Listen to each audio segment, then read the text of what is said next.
Hello बच्चों, let's read this question. The question says, a light thread with a body of mass m tied to its end is wound on a uniform solid cylinder of mass m and radius r. At a moment t equal to 0, the system is set in motion, assuming the friction in the axle of the cylinder to be negligible. Find the time dependence of the kinetic energy of the whole system. तो यहाँ पे हम की concept लिख लेते हैं. की concept तो ये हो सकता है कि एनर्जी कंजर्वेशन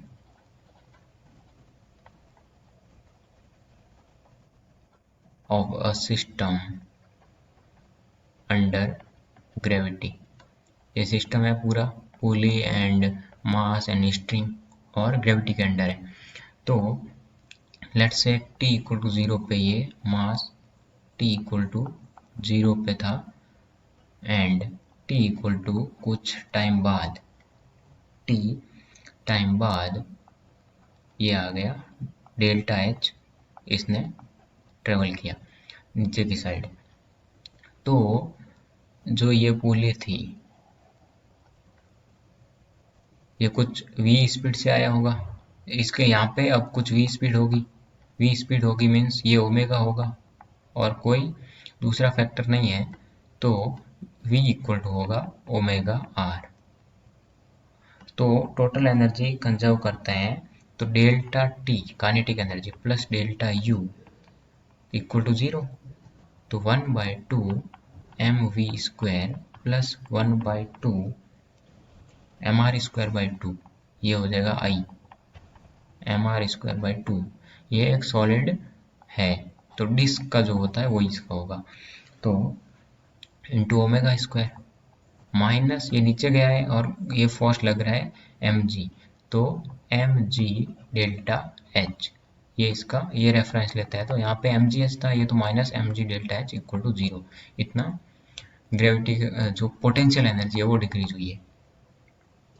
तो यहाँ से क्या आ जाएगा कि 1/2 m plus m 2m plus m इसको लिखते हैं और सिंप्लीफाई करके into V square minus M G delta H equal to 0. हम v equal to omega R यहाँ पे यूज कर रहे हैं. और दूसरा क्या है कि जो v है वो हो जाएगा v square equal to 2 omega root H. तो इन दोनों को हम इक्वेशन लेट्स से ये इक्वेशन नंबर 1 है तो इक्वेशन नंबर 1 में पुट करते हैं इसको. तो बाय इक्वेशन नंबर 1 यह हो जाएगा 1/4 2m प्लस m. जो स्मॉल m है वो मास है और कैपिटल M है वो उसका डिस्क का मास है into 2 omega root H minus M G delta H equal to आएगा 0. तो यहाँ से ओमेगा की वैल्यू आ जाएगी वो आ जाएगी 2mg divided by 2m plus m.